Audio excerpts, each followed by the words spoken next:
Assalamu alaikum all of you. Bismillahirrahmanirrahim. So today we have another topic, what is borderline personality disorder. Today we are discussing about the what is borderline personality disorder, its symptoms, its treatment, and its different conditions that person who are experiencing BPD are experience these symptoms.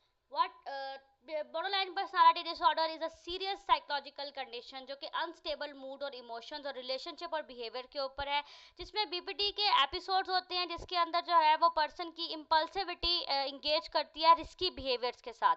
उसके जो mood swings हैं बहुत ज़्यादा जो है वो switch होते रहते हैं। हाई लेवल ऑफ एंगर है, अब नंब पेयर करना और एक्सपीरियंस ऑफ पैरानोया।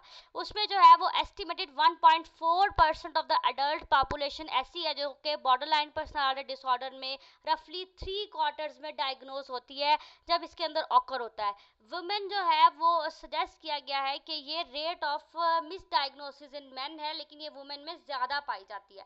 उसके बाद जो है वो इसकी एसोसिएशन है कि दैट जो है बीपीडी वो अमेरिकन साइकाट्रिस्ट एसोसिएशन से रिकग्नाइज की गई है। क्लस्टर बी का पर्सनालिटी डिसऑर्डर है। इसमें ओवरली ड्रामेटिक सिचुएशंस आती हैं, इमोशनल है, इसमें प्रेडिक्टेबल जो है थॉट्स और बिहेवियर है। जिसके अंदर जो है वो पर्सनालिटी डिसऑर्डर एक ऐसी साइकोलॉजिकल कंडीशन है जो कि एसोसिएट करती है सिर्फ अर्ली अडल्टहुड में, जो कि कॉन्टिन्यूसली जो है वो मैनी ईयर्स पहले जो है वो बनना स्टार्ट हो जाती है, लेकिन ये इसको सिग्निफिकेंटली इसका ट्रीटमेंट या इसकी डायग्नोसिस जो है वो अडल्टहुड में जाकर की जाती है। उसके साथ साथ इसके types of borderline personality disorder, जिसमें सम एक्सपर्ट्स ने जो है वो प्रपोज किया है कि डिफरेंट टाइप्स एंड सब टाइप्स हैं बीपीडी की, जिसके अंदर जो है फॉर एग्जांपल 2017 में एक स्टडी की गई थी जिसमें बीपीडी पेशेंट्स को 3 क्लस्टर्स में जो है वो फीचर किया था, जिसमें जो है वो एक्सट्रोवर्ट और एक्सटर्नलाइजिंग फीचर, इसमें हिस्ट्रॉनिक, नार्सिस्टिक और एंटी सोशल आते हैं। या those with the schizotypal paranoid features भी जो है वो बीपीडी के टाइप्स के अंदर एंटर कर लिए जाते हैं। अनदर स्टडी जो है वो सपोर्ट करती है on the notion of three sub types of borderline personality disorder, जो कि डिसरेगुलेशन में जाकर एसोसिएट करती है with the generalised personality disorder, generalised anxiety, with the panic anxiety disorder and also the rejection sensitivity. इसमें जो मेंटलाइजेशन फेलियर होता है वो प्रिडिक्ट किया गया है कि that post traumatic stress disorder की वजह से। 2015 में भी एक स्टडी की गई हॉस्पिटलाइज्ड बीपीडी पेशेंट्स के ऊपर, जिसके अंदर जो है वो 5 सब टाइप्स बनाई गई, जिसके अंदर जो है इन सब टाइप्स को अप्रोच किया गया इन डिफरेंट वेज में। जिसकी प्रिवलेंस ये थी कि इम्पल्सिव में 37%, डिपेंडेंट में 29%, इफेक्टिव में 26% और एम्पैथी में 5% और अग्रेसिव बिहेवियर में जो है 4% ऑफ द पर्सन्स जो है वो बीपीडी की सब टाइप्स ऑफ प्रिवलेंस आती है। ठीक है, 2015 में जो स्टडी की। Symptoms of borderline personality disorder में जो है वो इंटरफेरेंस है पर्सन की एबिलिटी है to enjoy their life achievement, fulfilment, relationship, work and school work.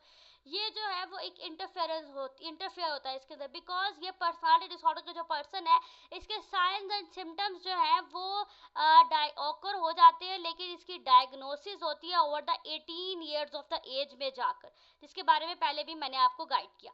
उसके बाद जो है इसमें बिहेवियरल इशू होता है। बिहेवियरल इशू में बीपीडी के एसोसिएट करता है कि उसकी टेंडेंसी जो है वो रिस्की होती है। इसमें इम्पल्सिव बिहेवियर बहुत ज़्यादा होता है, यानी कि shopping stress, excessive drug use, alcohol use, दूसरों के साथ जो है वो मिसकेस जो है वो इंगेज करना, सेक्स रिस्किंग और उसके साथ बिंज ईटिंग। जिसके बाद जो है वो जो पर्सन है वो सेल्फ हार्मिंग के ऊपर बहुत ज़्यादा होते हैं। ये इनका बिहेवियर जो है वो खुद को कटिंग, बर्निंग और सुसाइड अटेम्प्ट्स करना बार बार। उसके बाद इमोशनल इंस्टेबिलिटी होती है जो कि की फीचर है बीपीडी का, जिसमें इंडिविजुअल फील करता है कि उसके जो इमोशनल रोलर कोस्टर होते हैं उसके मूड स्विंग्स होते रहते हैं, यानी कि वन टाइम अगर उसका मूड जो है वो अच्छा है तो second on the other note उसका मूड जो है बहुत एग्रेसिव हो सकता है, बहुत ही रूड हो सकता है। उसके बाद मूड चेंजेस जो है वो लास्ट मिनट में चेंज हो सकते हैं, डे टू डे चेंज होते हैं, और ये एक इंटेंस बिहेवियर है। इसमें जो है एंगर, एंजाइटी, ओवरवेलमिंग, एम्प्टीनेस और कॉमन एज वेल, ये तमाम तर चीज़ें नजर आती है। फिर रिलेशनशिप आता है। People with the borderline personality disorder वो बहुत ज़्यादा इंटेंस रिलेशनशिप रखते हैं विद लव्ड वन के साथ। वो बहुत ज़्यादा जो है वो अपने रिलेशनशिप्स को, उनके कॉन्फ्लिक्ट्स बहुत होते हैं, आर्गुमेंटेटिव, ब्रेकअप्स। ये जो बीपीटी के पर्सन होते हैं, ये इनको इंटेंस फेयर होता है इस चीज़ का कि वो अपने लव्ड वन के बगैर नहीं रह सकते। डिफ़िकल्टी, एक तरफ उन्हें डिफ़िकल्टी होती है ट्रस्ट बिल्डिंग में और अवॉइड करने में चीज़ों को, इमेजिनेटेड बहुत ज़्यादा होते हैं, डोमिनेंट होते हैं, अपने रिलेशनशिप्स के ऊपर एक स्ट्रेन रखते हैं। उसके बाद जो है वो इसमें जो पर्सन है वो अपने फेवरेट पर्सन को बहुत ज़्यादा जो है वो प्रायोरिटी प्रोवाइड करते हैं और फील करते हैं कि उनके बगैर वो रह ही नहीं सकते। फिर सेल्फ इमेज आ जाती है। इंडिविजुअल विद बीपीटी जो कि उनकी डिफ़िकल्टी होती है अपनी जो है वो स्टेबिलिटी और सेंस ऑफ सेल्फ को इम्प्रूव करने में। अप्स एंड डाउन्स बहुत ज़्यादा फील करते हैं अपने आप के अंदर और मूवमेंट ऑफ गुड फील को जो है वो सम टाइम फील कर पाते हैं, लेकिन नेक्स्ट ऑन द पार्ट एक दफ़ा ये वो सोच रहे होंगे कि मैं बहुत अच्छा इंसान हूँ, और ऑन द अदर हैंड वो जो है एकदम से उनका मूड स्टिंग चेंज होगा और वो ये सोचना स्टार्ट कर देते हैं कि दैट वो एक बहुत ही बुरे इंसान है। उसके बाद इसमें स्ट्रेस रिलेटेड चेंजेस भी आती हैं, यानी कि under the condition of stress में जो बीपीटी का पर्सन है वो एक्सपीरियंस करता है कि उसकी थिंकिंग और जो है वो काफ़ी पैरानॉइड थॉट्स हैं, यानी कि वो ऐसी जो है वो चीज़ें ट्राई करेगा कि वो अपने आप को हार्म पहुंचा सके। डिसोसिएशन है, यानी कि स्पेस्ड ऑफ नम और अपनी बॉडी को बिल्कुल भी पसंद ना करना। ये तमाम तर कंडीशंस जो हैं वो स्ट्रेस रिलेटेड चेंजेस के अंदर आते हैं। अगर कोई भी किसी भी टाइप का स्ट्रेस आ रहा है बीपीटी के पर्सन के अंदर तो ये कंडीशंस हो सकती हैं। फिर इसका आता है डायग्नोस्टिक क्राइटेरिया। डायग्नोस्टिक एवोल्यूशन में जो सिम्टम्स हैं वो रिव्यूइंग किया जाता है by the medical history of health care provider, जिसमें DSM-5 का इस्तेमाल किया जाता है। अमेरिकन एसोसिएशन जो है वो डायग्नोस्टिक मैनुअल का यूज़ करके जो है वो 5, और अगर किसी पर्सन को बीपीटी का प्रॉब्लम है, बीपीटी एक्सपीरियंस कर रहा है, तो कम से कम भी जो है वो बीपीटी के सिम्टम्स में से 5 से या उससे ज़्यादा के सिम्टम्स होने के बाद ही किसी पर्सन को जो है वो बॉर्डरलाइन पर्सनालिटी डिसऑर्डर को जो है वो डायग्नोस किया जाता है, अदरवाइज उसको माइनर रखा जाता है। इसमें जो सिम्टम्स आते हैं, सबसे पहले एफर्ट्स करते हैं दूसरों को अवॉइड करने में, इमोशनली इंस्टेबिलिटी होती है इनके अंदर, फीलिंग ऑफ एम्प्टीनेस है, अपने आप को जो है वो अपने अंदर डिस्टर्बेंस आइडेंटिटी होना, फिर इम्पल्सिव बिहेवियर होना, फिर इनएप्रोप्रिएट इंटेंस एंगर, किसी भी बात पर गुस्सा आ जाना, अनस्टेबल इंटरपर्सनल रिलेशनशिप, फिर सुसाइडल और सेल्फ हार्मिंग बिहेवियर बहुत ज़्यादा होता है, यानी कि ट्रांजिस्टेंट जो है वो पैरानॉइड और डिसोसिएटिव सिम्टम्स इस पर्सन के अंदर, चाहे वो कोई भी बीपीटी से गुजर रहा हो, उनके अंदर होते हैं। फिर इसके अंदर रिलेटेड कंडीशंस भी आती हैं जो कि हेल्थ केयर प्रोवाइडर्स और जो है थेरेपिस्ट ने जो सिम्टम्स और कॉजेज को नोट किया, उसके बाद इसमें जो एक्सपीरियंस्ड होते हैं उसमें बाइपोलर डिसऑर्डर, हिस्ट्रॉनिक पर्सनालिटी डिसऑर्डर और नार्सिसिस्टिक पर्सनालिटी डिसऑर्डर्स भी जो हैं वो की वजह से भी बॉर्डरलाइन पर्सनालिटी डिसऑर्डर के सिम्टम्स किसी भी पर्सन के अंदर जो है वो नजर आ सकते हैं। ये तमाम तर रिलेटेड कंडीशंस भी हो सकती हैं। फिर को ऑकरिंग कंडीशंस के अंदर जो मेंटल हेल्थ प्रोवाइडर्स हैं वो जो को एग्जिस्टिंग चीज़ें दिखाते हैं बीपीटी के साथ, और क्या चीज़ें हो सकती हैं उसमें anxiety disorder, bipolar disorder, depression, eating disorder, post traumatic stress disorder और सब्सटेंस यूज डिसऑर्डर। अगर किसी पर्सन को बॉर्डरलाइन पर्सनालिटी डिसऑर्डर है तो उन्हें ये चीज़ें भी ऑकर हो सकती हैं। उसके साथ साथ इसके कॉजेज हैं, कोई एग्जैक्ट कॉज ऑफ बीपीटी के बारे में तो नहीं पता था, लेकिन रिसर्चर्स जो हैं इसके ऊपर काम करते हैं और वो कहते हैं कि बायोलॉजिकल और जेनेटिक और इन्वायरमेंटल ये तमाम तर फैक्टर्स जो हैं वो कॉजेज हो सकते हैं किसी भी पर्सन के अंदर जिसको जो है वो बॉर्डरलाइन पर्सनालिटी डिसऑर्डर हो। पहले जो आता है वो आता है ब्रेन स्ट्रक्चर। ब्रेन स्ट्रक्चर के अंदर जो है वो एविडेंस शो होता है कि फंक्शन ऑफ बीपीटी के अंदर स्पेशली अगर ब्रेन के कोई भी जो है वो इम्पल्स कंट्रोल या इमोशनल रेगुलेशन के अंदर कोई डिफरेंस आ गया है, कोई अनक्लियर प्रॉब्लम आ गई है, तो उसकी वजह से भी बीपीटी जो है वो कॉज हो सकता है। जेनेटिक्स प्रॉब्लम है जिसके अंदर जो है वो जेनेटिक कंपोनेंट्स में अगर कोई बॉर्डरलाइन पर्सनालिटी डिसऑर्डर कोई अनकॉमन जो है वो it's not uncommon for close family members to have this condition.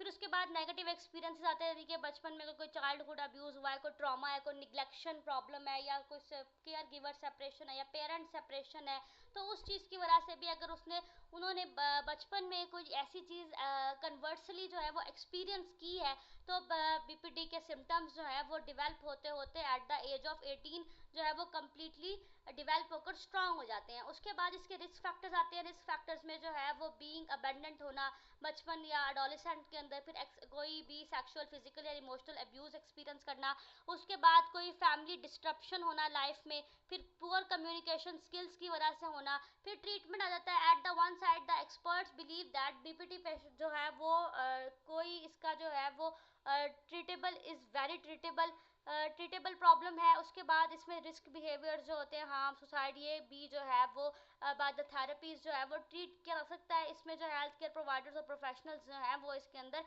Medication and psychotherapy का इस्तेमाल करते हैं। साइकोथेरेपी के अंदर एक स्टैंडर्ड ट्रीटमेंट है जिसके अंदर इसमें डिपेंडिंग ऑन द सिचुएशंस होता है कि वो पर्सन किस चीज़ से गुजर रहा है। इसमें फैमिली इन्वॉल्वमेंट, फ्रेंड्स इन्वॉल्वमेंट और केयर गिवर इन्वॉल्वमेंट्स के जरिए साइकोथेरेपी का इस्तेमाल किया जाता है और इसमें टारगेट किया जाता है बीपीडी को और उसके ट्रिगर्स को ख़त्म किया जाता है। उसके बाद इसमें डायलैक्ट्रिक बिहेवियरल थेरेपी का इस्तेमाल किया जाता है जिसमें पर्सन की जो है उसको टीच किया जाता है कि वो अपनी प्रेजेंट स्किल्स के ज़रिए जो है वो अपनी चीज़ों को जैसे कि अपने स्ट्रेस को, इमोशंस को, अपनी तमाम तर रिलेशनशिप्स को और अपनी जो है इमोशनल रेगुलेशन को इम्प्रूव कर सकते हैं। उसके बाद मेंटल बेस्ड ट्रीटमेंट किया जाता है जिसके अंदर बॉर्डरलाइन पर्सनालिटी डिसऑर्डर को रिकॉग्नाइज किया जाता है कि उसकी थॉट्स और उसकी फीलिंग्स जो हैं वो एसोसिएट करती हैं उसके बिहेवियर के साथ, तो उन्हें कंट्रोल कैसे कर सकता है वो डिस्ट्रैक्शन के ज़रिए, पॉजिटिव माइंड थॉट के ज़रिए। फिर उसके बाद ग्रुप थेरेपी आती है जो कि इसमें ट्रीटमेंट को एंगेज किया जाता है कि वो दूसरों के साथ अपने रिलेशनशिप्स को स्ट्रॉन्ग कर सके और उसका एक्सपीरियंस जो है उसके लिए काफ़ी गुड हो सकता है। इस तरह की चीज़ों को एक्सपीरियंस करवाया है वो। इसमें मेडिकेशंस का इस्तेमाल किया जाता है। मेडिकेशंस में जो है वो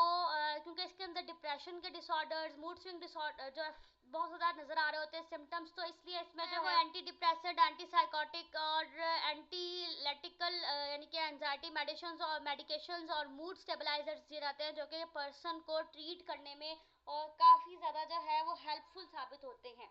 उसके बाद जो है वो इसमें अदर ट्रीटमेंट्स आते हैं जिसमें क्राइसिस ऑफ हॉस्पिटलाइज भी किया जा सकता है, पर 79% ऑफ द इंडिविजुअल्स जो हैं वो उनको हॉस्पिटलाइज किया जाता है और 60% ऑफ द पर्सन इस तरह के होते हैं बीपीटी पेशेंट्स जिनको मल्टीपल टाइम्स में जो है वो हॉस्पिटलाइज किया जाता है इसके ट्रीटमेंट के अंदर। फिर उसके बाद कोपिंग स्ट्रैटेजीज एंड इसके अंदर जो है वो ड्रग और अल्कोहल के मिसयूज़ को कम करने की कोशिश की जाती है। कॉम्प्लिकेशंस हैं, फिर engage in self harm behaviour, suicidal attempts, ये तमाम तरह कॉम्प्लिकेशंस होते हैं बीपीटी के पर्सन के अंदर। फिर कोपिंग स्ट्रैटेजीज आ जाती हैं जिसमें जो है वो इन एप्रोप्रिएट ट्रीटमेंट का इस्तेमाल होना बहुत ज़रूरी है बीपीटी के पर्सन के लिए ताकि उसके मेंटल हेल्थ को जो है वो ठीक किया जा सके। इसमें सोशल वर्कर, साइकोलॉजिस्ट, साइकाइट्रिस्ट उसकी हेल्प करते हैं। फिर एक्यूरेट डायग्नोसिस बहुत ज़रूरी, क्योंकि आपने देखा कि बीपीटी के साथ बहुत सारी कंडीशंस जो हैं वो रिलेट करती हैं और ओवरलैप करती हैं। तो सम टाइम ऐसा हो जाता है कि बीपीटी नहीं होती लेकिन दूसरी कोई और कंडीशन होती है लेकिन उसको बीपीटी का टैग देकर उसका ट्रीटमेंट किया जाता है जिसकी वजह से काफ़ी सारे प्रॉब्लम्स हो सकते हैं। उसके बाद जो है वो इसमें वर्क जो प्रोवाइडर है, हेल्थ केयर प्रोवाइडर या थेरेपिस्ट, वो प्लान करते हैं जिसमें वो डायग्नोस करते हैं पहले तो बॉर्डरलाइन पर्सनालिटी डिसऑर्डर को, फिर एक प्लान एक्शन देते हैं जिसमें साइकोथेरेपी, मेडिकेशन और ट्रीटमेंट आता है। फिर आता है स्टिक, किसी पर्सन को स्टिक करना अपने प्लान के ऊपर, उसको जो है वो उसके प्लान के रिलेटेड गुड चीज़ें बताना, उसके ट्रीटमेंट को कंसिस्टेंट बनाना, रिड्यूस करना उसके अंदर से तमाम तर नेगेटिव चीज़ों को और उसको एक लॉन्गर जो वे में उसके क्राइटेरिया को समझाना और उसको ये बताना कि ये चीज़ें आपके लिए कितनी इंपॉर्टेंट है, आपके लाइफस्टाइल के लिए बहुत इंपॉर्टेंट है, आपको बहुत ज़्यादा जो है वो बेनिफिशियल साबित होंगी, आपकी लाइफस्टाइल को बहुत बेहतर तरीके से चेंज करेंगी। फिर उसके बाद उसके ट्रिगर्स को जानना जो कि मोस्ट इंपॉर्टेंट ठीक है। बॉर्डरलाइन पर्सनालिटी डिसऑर्डर के अंदर जब हम जो है वो मेमोरीज को इंक्लूड करते हैं, पास्ट एक्सपीरियंस, फिर रिजेक्शन को और उसके क्लोज रिलेशनशिप्स को लेकर आते हैं, तो फिर वो उसके बारे में हम उनके जो है वो ट्रिगर्स को जान लेते हैं। फिर हम ऐसी स्ट्रैटेजीज क्रिएट करते हैं कि वो अपने ट्रिगर्स को जो है वो डील कर सकें और उनके ज़रिए इफेक्टिवली उनसे बाहर आ सके। फिर अपने आप को टाइम देना जो कि मोस्ट इंपॉर्टेंट थिंग है। कोई भी डिसऑर्डर जो है within 1 day, within 1 week खत्म नहीं हो जाता, उसके लिए आपको टाइम देना होता है अगर वो बहुत स्ट्रांग हो जाए। कुछ लोगों की ये इंपॉर्टेंट एज ऑफ, तो इसमें जो है वो आपने पर्सन को टाइम देना होता है ताकि वो अपने आप में कोपिंग स्ट्रैटेजीज को डेवलप कर सके और अपने लाइफ को मजीद बेहतर बना सके और ज़िंदगी को एक परफेक्ट वे में लेकर चल सके। That's all, thank you.